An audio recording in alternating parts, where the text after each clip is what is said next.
Here is the Samsung Galaxy S10 Lite. In this video, I'm going to talk about a lot of things of this phone.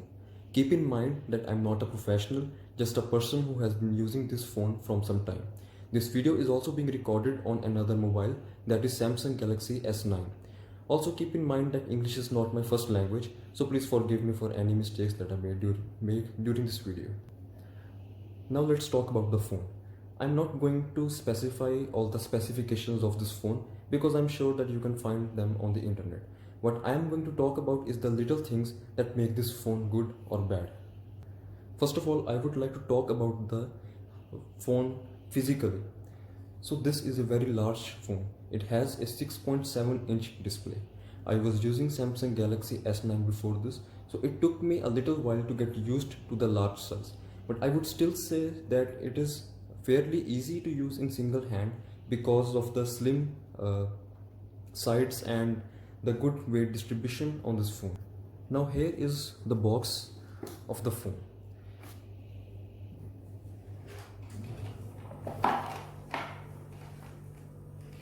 So we have been provided with a SIM ejector tool. There are some user instruction manuals in this. We have a super fast charger which has a USB-C to USB-C type connection, and we have USB-C earphones.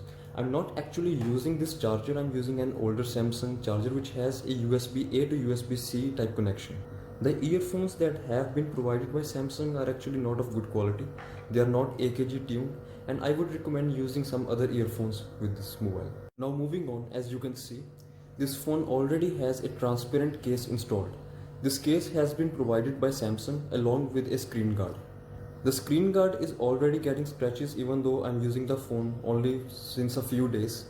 But I'm not going to remove the guard yet, but I will definitely install a tempered glass later on. The case that has been provided is fairly good, but cases like this get yellowish with time, so I'm going to change this case as well. Now I have removed the case, but you can see that the lamination on the back side is still on. You're supposed to remove this lamination, but I have not removed it because I think that it looks actually good. The back is of plastic. It's not made of glass like the flagship Samsung smartphones. Keep in mind that this is not a flagship but a high-end Samsung smartphone.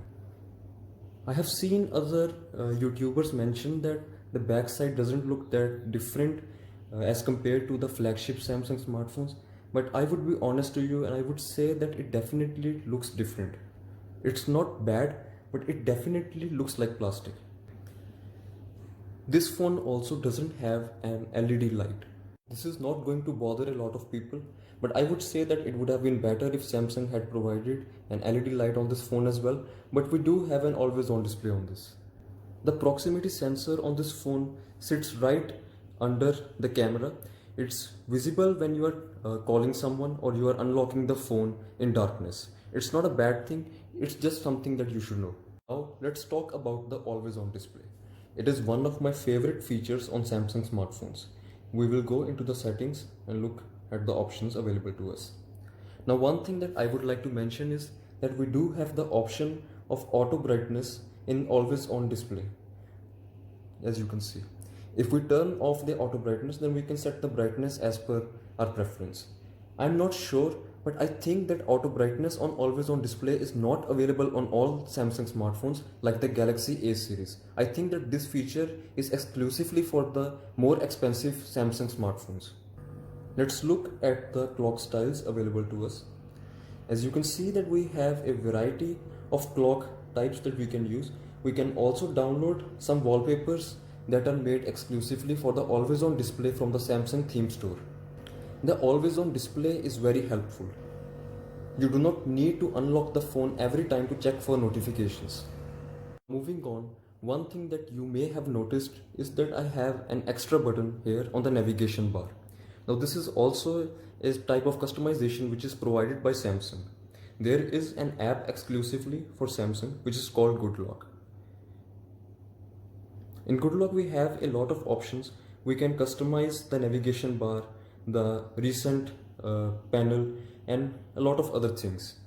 This is also something that not a lot of people talk about, but I think that it should be mentioned because it is something that allows us to customize the phone as per our likeness.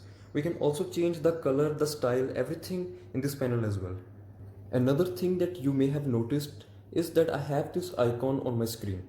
So this is the Samsung Sound Assistant. Another thing that you may have noticed is that I have this floating icon on my screen. So this is the Samsung Sound Assistant. It gives you a lot of options with the sound. For example, you can change the volumes of all apps individually. You can also set up multiple apps to play the sound at the same time. For example, when I'm listening to music and I'm using Facebook, I can watch the videos on Facebook without stopping my music. Another thing here is that we can change the step volume of the phone.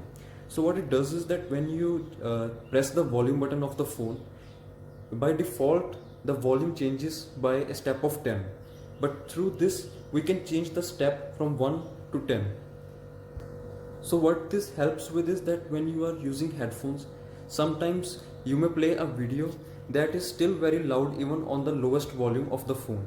So by reducing the volume step, you can go even lower than the default lowest volume on the phone.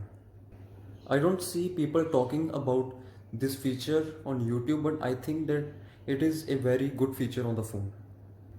And it's not only for the S10 Lite or the series, it's available on all Samsung smartphones. Moving on, let us talk about the display of the phone. It has a fixed resolution of 1080 into 2400 with a pixel density of 394 pixels per inch. The screen is really impressive, but still not of the same level as the flagship smartphones of Samsung. The display of the S9 is better than this, but S9 costed a lot more than this when it launched. But still, I would say that I'm very impressed by the screen and it is really very good. However, keep in mind that you cannot change the resolution of the screen like you could on the flagship Samsung smartphones. The size of the display has its advantages as well as disadvantages. I think it all comes to the personal preference of the user. The large screen makes a better experience when you are using the phone for media consumption, when you're reading something, but it also makes the phone a little bit uncomfortable when you are having it in your pocket. But still, for a person like me who has very small hands, still it's very easy to use with one hand. The phone also has HDR10 Plus support and it has Gorilla Glass 3 Plus. On the S9 I think it has the Gorilla Glass 5. So Gorilla Glass 3 Plus is not the best screen protection that you can get, but I think that it still would be good for drop protection as well as scratch resistance. Of course, it would have been better if Samsung had provided Gorilla Glass 5 on this phone, but I think that it's understandable that Samsung wants to keep the premium features on the flagship phones. There is one problem in this display of the phone and it is called black rush. This problem is common in AMOLED screens. Even the OnePlus 8 is suffering from it. Google Pixel and even S9 have been suffering from it. So what basically happens is that when you're using the phone on the lowest brightness, the gray and the black colors on the phone get completely black. So a lot of details on the phone are lost. So for example, if you're watching a movie, then in the movie the shadows will lose all the details in them. The solution for this is that you have to keep a little bit of brightness even when you're using the phone in night.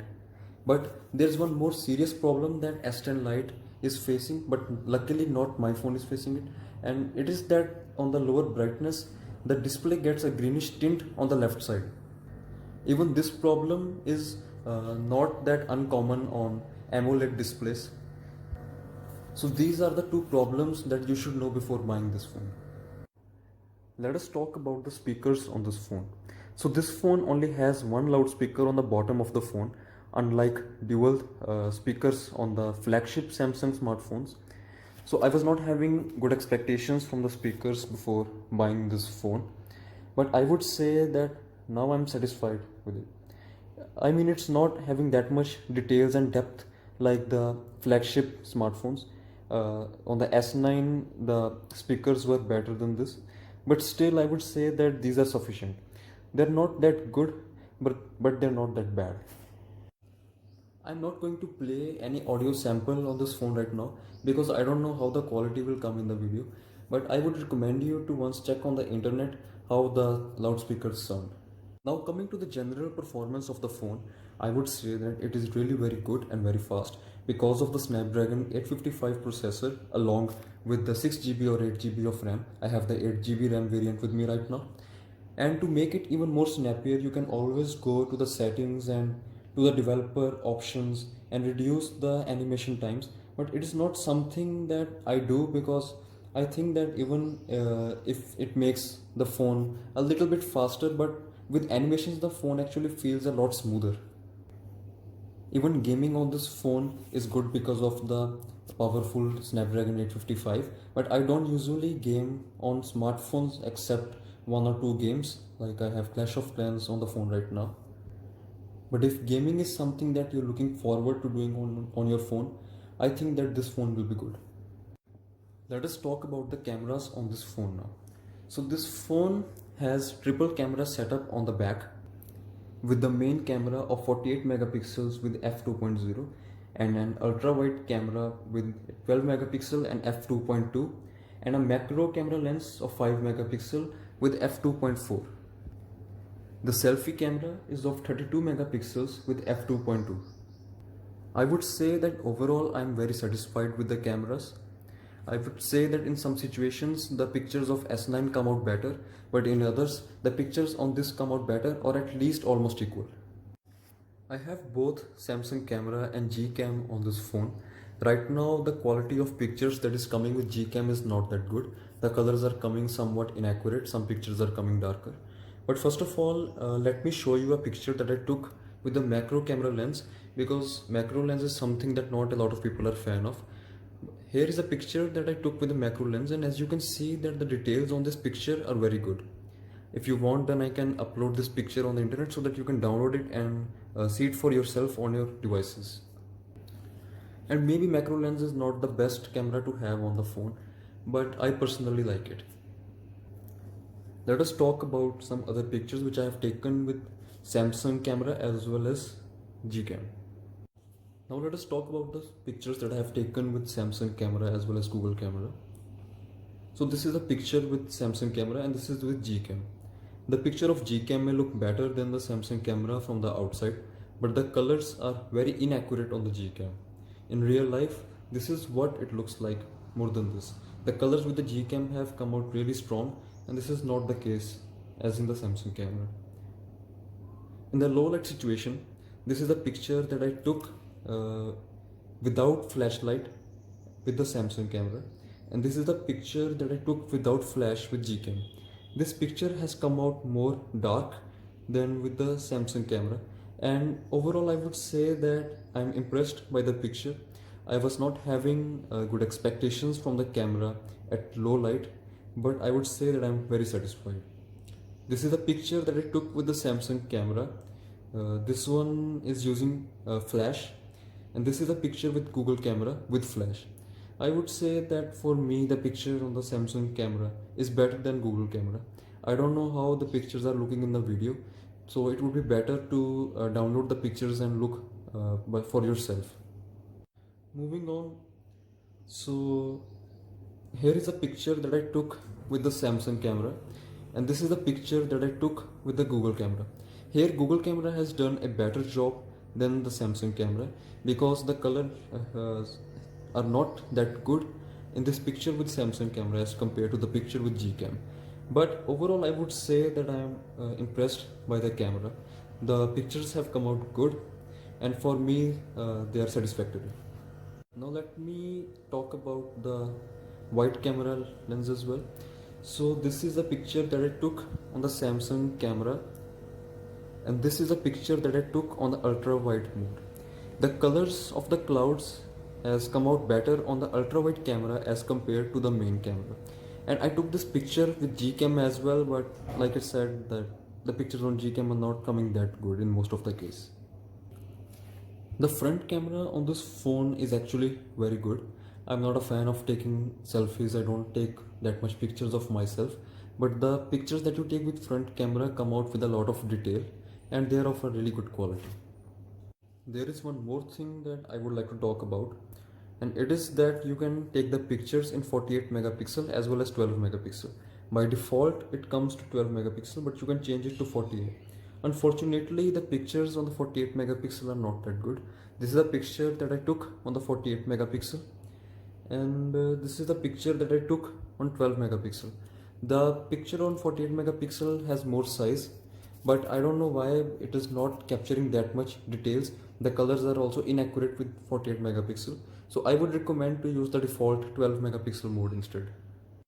I will not talk about the cameras in more detail in this video, because first of all, I'm not an expert with the cameras, and second thing is that already some videos have been uploaded on YouTube which are completely focused on camera.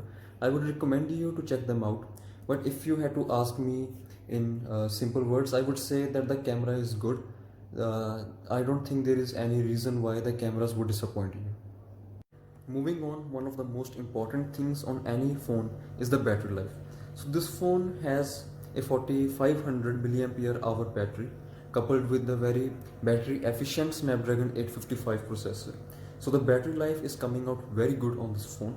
As you can see that AccuBattery is showing that screen on estimate on this phone is 13 hours and 15 minutes, which is much more than the 3 hours and 30 minutes on my Galaxy S9. So I don't think that this phone would die in a day. It can easily last at least 1.5 days, no matter how much you're using it. The good battery life is one of the things that make this phone so good and reliable. Let us talk about the security on this phone. So this phone has an in-screen fingerprint sensor as well as face unlock. This phone also has Samsung Secure Folder in which you can store your files for your apps, etc. I would say that the fingerprint sensor is not the best, but it gets the job done.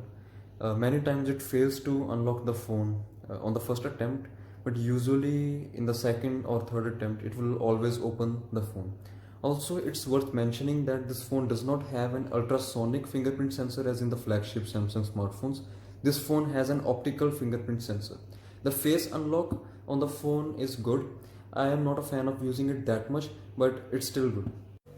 There is one small thing that I don't like in this phone, and which is the flashlight of this phone. I know that flashlight is not that much of a deal for most of the people, but coming from Samsung S9 to S10 Lite, the flashlight is not that much good. It is very yellowish and just not that much bright. I know this is just nitpicking and not many people are bothered by it. And of course, like other Samsung smartphones, you can adjust the brightness of the flashlight as per your requirement. There is one problem in this phone which randomly appears at times, and it is that the phone refuses to connect to the Wi-Fi. I don't know if this problem is only in this device or it is in other S10 Lite as well. As you can see, this time it has connected very fast to the Wi-Fi, but sometimes it struggles a lot to connect to it.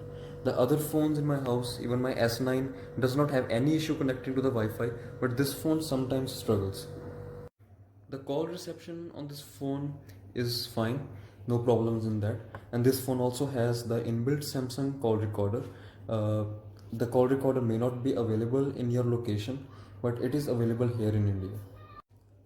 There is one more thing that is worth mentioning is that this phone has UFS 2.1. It is basically the technology that the device uses for the storage. Some other flagship phones are coming with UFS 3.0 right now, but I'm not facing any issues with this. Even the S9 had UFS 2.1, so for me there is really no difference. The optimization on Samsung smartphones is good, so even if it's not having UFS 3.0, it still would be good for any user actually. I'm using the 512GB variant. The 512GB variant comes with 8GB of RAM, but if you are using the 128GB variant, then you can get 6GB or 8GB of RAM as per your preference. There is another thing that I forgot to mention, and it is that the charger that comes with this phone is of 25 watts, but this phone supports 45 watt fast charging as well. I myself don't use fast charging. I have disabled the fast charging on this phone, which you can do by going to the device care, battery, and charging. From here you can enable or disable the fast charging. I myself try to keep the battery between 40 and 80 percentage for the better lifespan of the battery, as you can see here. Even when I have disabled the fast charging, it charges at about 44.9% per hour, which is fine for me. And in case I need to charge the phone in a hurry, I can always enable the fast charging.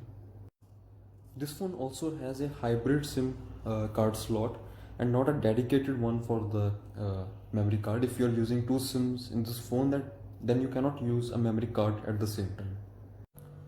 I also forgot to talk about the video recording on this phone. So this phone can record up to 4K 60 frames per second. It has the new Super Steady technology of Samsung in it.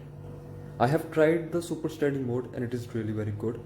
But I would still say to you that you should check out the videos on YouTube which are dedicated to the camera of this phone to get a better view. Now this brings me to the conclusion of this video. So would I recommend this phone or not? I would say that it actually depends. If you are in a market like India, where Samsung never provides flagship phones with the Snapdragon processor, then this phone is a definite yes. But if you are someone that is bothered by the flat display of the screen, not having a 3.5 mm jack, not having dual speakers on the phone, not having an ultrasonic scanner, not having the best flagship camera, then maybe this phone is not the best for you. In India, the S10 is much expensive than the S10 Lite, but it may not be the same in all regions. So if for you the S10 is less expensive than S10 Lite, then it depends on your preference.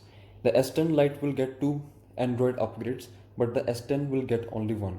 And if S10 is having an Exynos processor on this region, then I wouldn't recommend buying it. The performance with the Exynos processor and the battery life on the phones with Exynos processors is just not that good. And we cannot compare this phone with the S20 because the S20 is much more expensive than this.